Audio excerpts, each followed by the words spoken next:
వడ్ల కొనుగోలు విషయంలో ప్రభుత్వం పూర్తిగా విఫలమైంది.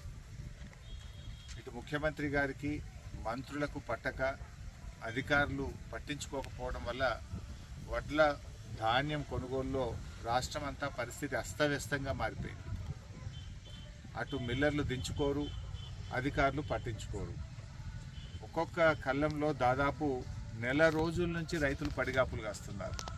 వర్షానికి తడుస్తున్నాయి, ఎండకు ఎండుతున్నాయి, కానీ పంట మాత్రం ముందుకు పోతున్న పరిస్థితి లేదు. పరిస్థితిని అర్థం చేసుకొని ప్రభుత్వం చక్కదిద్దే ప్రయత్నం చేయడంలో పూర్తిగా వైఫల్యం చెందింది. ఈ ప్రభుత్వం వచ్చిన తర్వాత రైతులకు అన్ని బాధలే.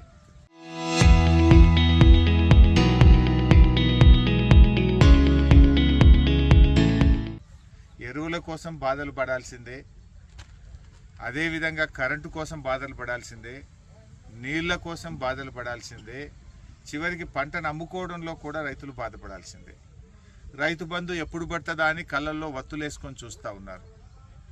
పోయిన నెలలో ఏప్రిల్ 22 మార్చి అందరికి ఎప్పుడు వచ్చింది సీఎం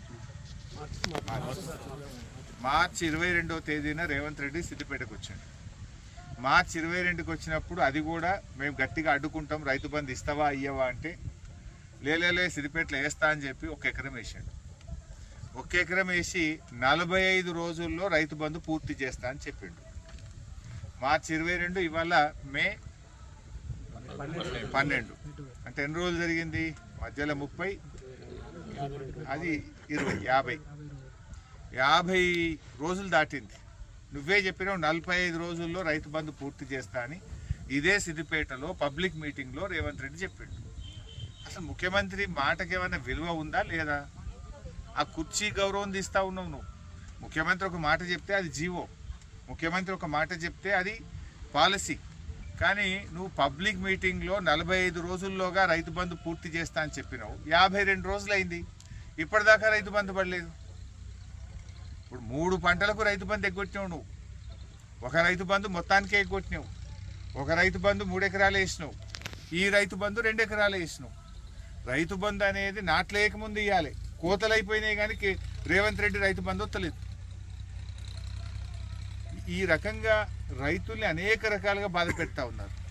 ఈయన మా యాదయ్య గారు దళిత రైతు, 3 ఎకరాల్లో మక్కలు పండిస్తే సంచులు దొరుకుతలేవు సిద్దిపేట మార్కెట్ యార్డ్లో.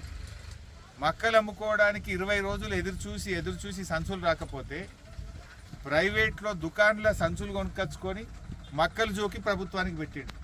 అంటే ఈ ప్రభుత్వం ఎంత చేతగాని ప్రభుత్వం అంటే, సంచులు కూడా ఇయ్యడైనా ముఖ్యమంత్రి గారు మంత్రులు కొనుగోలు కేంద్రాలు తిరగాలని, వారి సమస్యల్ని అర్థం చేసుకోవాలని, తక్షణమే దాన్ని పరిష్కరించాలని ప్రభుత్వాన్ని డిమాండ్ చేస్తూ ఉన్నాం.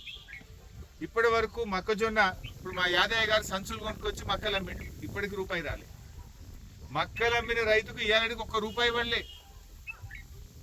చారణ మందం సన్ఫ్లవర్ కొన్నారు, వాళ్ళకి ఇవాళ వరకు ₹1 ఇవ్వలే. ఇంకా బారాన సన్ఫ్లవర్ మార్కెట్లలోనే ఉంది. చారణ మందం శనగలు కొన్నారు, వాళ్ళకు ₹1 రాలే.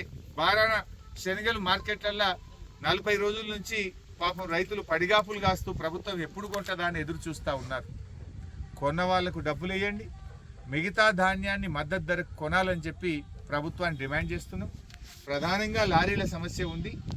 వెహికల్ ఇన్స్పెక్టర్లను, ఆర్టీఏ అధికారులను, పోలీస్ అధికారులను కూడా ఇందులో దించి వాళ్ళని రోడ్ల మీద నిలబెట్టి, అవసరమైతే రోడ్డు మీద వెళ్లే ఖాళీ వాహనాలను తెప్పించి వెంటనే లారీలు పంపించి వర్షాలు పడి తడవకు ముందే, రైతులకు ఇబ్బంది కాకముందే ధాన్యాన్ని కొనుగోలు చేయాలని చెప్పి ప్రభుత్వాన్ని డిమాండ్ చేస్తూ ఉన్నాం. మిల్లుల వాళ్ళు దించుకోవడం లేదు. రైస్ మిల్ అసోసియేషన్ పిలిచి మాట్లాడండి, వారికి ఉన్న సమస్యలు ఏందో తెలుసుకోండి, వారి సమస్యల్ని పరిష్కరించి రైస్ మిల్లుల్లో వెంటనే లారీలు ఖాళీ అయ్యే విధంగా ప్రతి రైస్ మిల్లుకు ఒక అధికారిని పెట్టి దాన్ని పరిష్కరించండి అని చెప్పి ప్రభుత్వాన్ని డిమాండ్ చేస్తూ ఉన్నాం. మీరు సమస్యను అర్థం చేసుకోరు, సమస్యను పట్టించుకోరు. మక్కలు కొనాలంటే సంచులు లేవు, సన్ఫ్లవరు, శనగలు, జొన్నలు కొనాలంటే ప్రభుత్వం నిర్ణయం తీసుకోకపోవడం వల్ల కొనుగోలు జరగడం లేదు. వడ్లు లారీలు రావడం లేదు, మిల్లులు దించుకోవడం లేదు. లారీలు రావాలంటే ఆర్టీఏ అధికారులను దించండి, మిల్లులు దించుకోకపోతే ఒక్కొక్క మిల్లుకు ఒక రెవెన్యూ సివిల్ సప్లై అధికారిని పెట్టి వారి సమస్యలు పరిష్కరించి యుద్ధ ప్రాతిపదికన దించే ప్రయత్నం చేయండి. అంటే సమస్యను లోతుగా అర్థం చేసుకోకుండా మాట్లాడితే, ప్రశ్నిస్తే వాళ్ళ మీద ఎదురుదాడి చేయడం, ప్రశ్నిస్తే కేసులు పెట్టడం, ప్రశ్నించిన వారి మీద పగబట్టడమే లక్ష్యంగా ముఖ్యమంత్రి పనిచేస్తున్నాడు. వారి ఆవేదన అర్థం చేసుకొని, ప్రశ్నలో ఉండే సమస్యను అర్థం చేసుకొని దానికి పరిష్కారం చూపాలి ప్రభుత్వం తప్ప ప్రశ్నించిన వారి మీద పగబట్టడమో, ప్రశ్నించిన వారి మీద కేసులు పెట్టడం అది ప్రభుత్వం చేయాల్సిన పని కాదు, ఒక ముఖ్యమంత్రి చేయాల్సిన పని కాదు. ముఖ్యమంత్రి ఏం చేయాలి? ప్రజల కోసం పనిచేయాలి. వారు ఎందుకు రోడ్డెక్కుతున్నారు, ఎందుకు ధర్నాలు చేస్తున్నారు, వారి ఆవేదన ఏందో అర్థం చేసుకొని దాన్ని పరిష్కరించాలి తప్ప ఈ పగబట్టే సంస్కృతి మన రాష్ట్రానికి మంచిది కాదు, రైతులకు మంచిది కాదు. రేపు రైతులు తిరగబడితే ఏమవుతుందో ఒక్కసారి ఆలోచన చేసుకో. ఇవాళటి వరకు ఏంటంటే ఒక రివ్యూ చేసినవా? నువ్వు ఒక కళ్ళానికి నీ మంత్రో నువ్వో పోయినవా ఎప్పుడైనా? ఇవాళటి వరకు పోతే ఈ పరిస్థితి ఉండేది కాదు.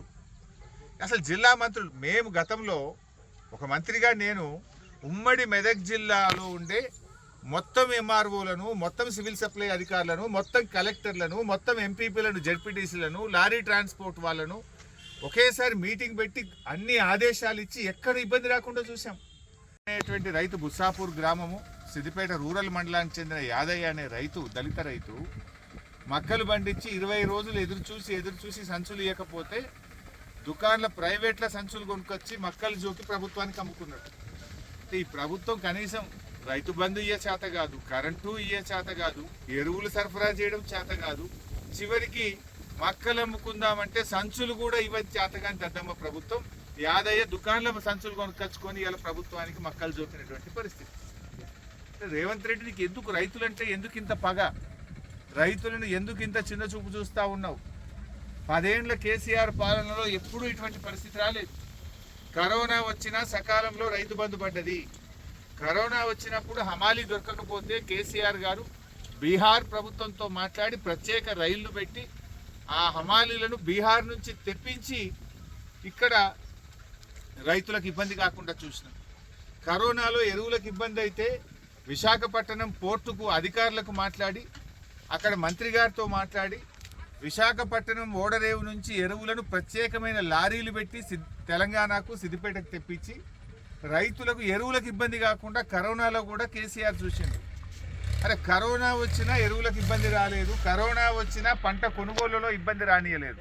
సమస్యను అర్థం చేసుకున్నాం. కరోనా వస్తే ఏమైంది? లారీ డ్రైవర్లు దొరకలేరు, హమాలీలు దొరకలేరు, ఆడ విశాఖపట్నం ఓడరేవులో ఆ షిప్పుల నుంచి దిగడం లేదు అంటే దాన్ని అర్థం చేసుకొని లారీలు పెట్టించి, హమాలీలను పెట్టించి తెలంగాణకు ఎరువులు తెప్పించిండు నాటి ముఖ్యమంత్రి కేసీఆర్. అదేవిధంగా పంట కొనుగోలు కేంద్రాలకు వచ్చింది, హమాలీలు లేరు అంటే బీహార్ ప్రభుత్వంతో మాట్లాడి ప్రత్యేక రైళ్లు పెట్టి హమాలీలను తెప్పించి ఆనాడు అటు మిల్లులలో కానీ ఇటు కొనుగోలు కేంద్రాల్లో ఇబ్బంది లేకుండా హమాలీలను తెప్పించి సమస్య పరిష్కారం చేసిండ్రు కేసీఆర్. మరి నువ్వేం చేస్తున్నావు ముఖ్యమంత్రిగా? ఏ ఒక్క సమస్యనన్నా పరిష్కారం చేసినావా? 45 రోజుల్లో రైతు బంధు ఇస్తా అని చెప్పి సిద్దిపేటకు వచ్చి పబ్లిక్ మీటింగ్లో చెప్పిపోయినావు. 52 రోజులైంది. వెంటనే రైతు బంధు నిధులు విడుదల చేయాలని ప్రభుత్వాన్ని మేము డిమాండ్ చేస్తూ ఉన్నాం. అరే, మూసీ సుందరీకరణకు డబ్బులు ఉంటాయి నీకు, ఫ్యూచర్ సిటీకి నీకు డబ్బులు ఉంటాయి, కాంట్రాక్టర్లకు బిల్లులు ఇవ్వడానికి డబ్బులు ఉంటాయి, రైతులకు ఇవ్వడానికే ఉండవా నీకు? అంటే నీకు రైతులంటే పట్టింపు లేదా, లెక్క లేదా? రైతులంటే ఎందుకు చిన్న చూపు?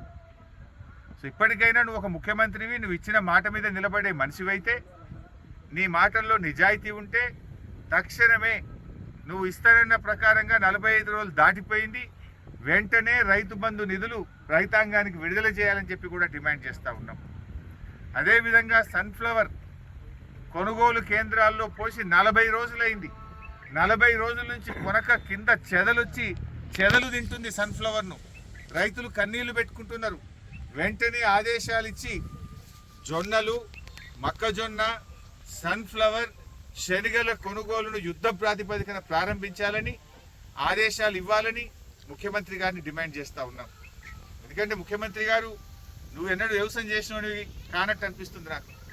ఎన్నడూ రైతుల కష్టాలు దగ్గరికి వెళ్ళి చూసిన వాడివైతే నువ్వు ఇట్లా చెయ్యవు.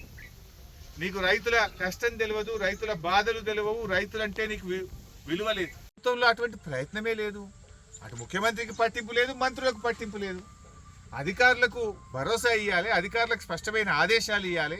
సమస్యను లోతుగా అర్థం చేసుకోవాలి, సమస్యను పరిష్కరించాలి. దాంట్లో ఈ ప్రభుత్వం పూర్తిగా ఫెయిల్ అయిపోయింది. ఇప్పటికైనా రేవంత్ రెడ్డి గారు కళ్ళు తెరువు, నిద్ర లేవు కనీసం.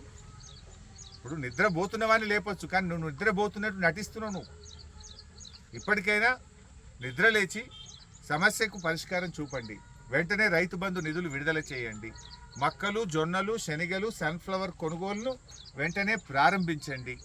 వడ్ల కొనుగోలు కేంద్రాల్లో మరి అధికారులను పెట్టి లారీలు పంపించి మిల్లులలో త్వరితగతిన ఖాళీ అయ్యే విధంగా చూడాలని ప్రభుత్వాన్ని డిమాండ్ చేస్తాం.